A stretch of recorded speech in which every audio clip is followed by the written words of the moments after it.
The bus stop was quiet that night. Streetlights were already on, spreading a soft yellow glow across the empty road. I stood there alone, holding my bag, listening to the city slowly falling asleep. Cars passed once in a while, but not many. I checked the bus schedule again. This was the last bus. If I missed it, I would have to walk home. Normally, I wouldn't mind, but tonight felt heavier, like the night wanted me to stay and wait a little longer. After a few minutes, I noticed someone else walking toward the bus stop. A girl stopped near the sign and looked at her phone. She glanced at the road, then back at the screen.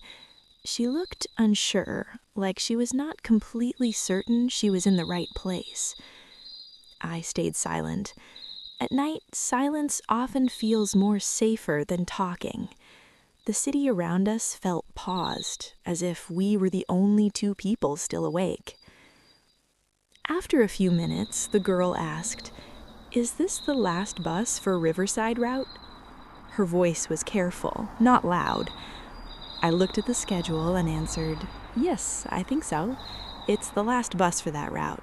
It should come around 11. She nodded slowly. After a short pause, she said, "I hope it's not too late." There was a small worry in her voice. I didn't know how to comfort her, so I simply nodded back. We waited together, but not too close. The road stayed empty. Time felt slow, stretching between each passing sound. I wondered where she was going so late at night. She looked tired, like someone who had walked too far without knowing the direction. I remembered nights when I felt the same, waiting, unsure, hoping something would arrive soon. After a moment, I asked, "Are you going far?"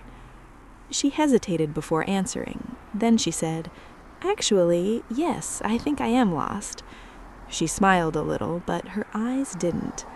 I said, "It happens. The city feels different at night." She laughed softly, like she felt relieved that someone understood her feeling. We started talking about small things, where she was coming from, why I stayed out so late. Nothing important, but it made the waiting easier. The silence between us no longer felt heavy. Talking turned the waiting into something softer, something shared. 11 came, but the bus did not. The road stayed empty. The girl checked the time and sighed. I said, "Sometimes it's late, just a few more minutes."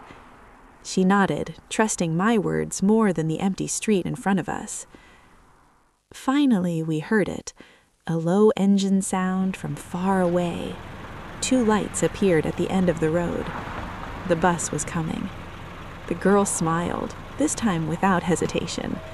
I felt relieved too, even though I was not the one who was lost. When the bus stopped, the girl said, "Thank you for waiting with me." I smiled and said, "Take care." She got on the bus and waved once before the door closed. The engine started again, and the bus slowly disappeared into the night. After the bus left, the road became quiet again. I sat down on the bench and checked the time on my phone. There was still another bus coming for my route. I adjusted my bag and looked down the empty street. The night felt cool, but not uncomfortable. I waited there, listening to the sound of the city until my bus finally arrived.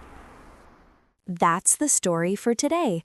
And if you enjoy listening to slow English stories like this, you can subscribe to this channel so you won't miss the next story.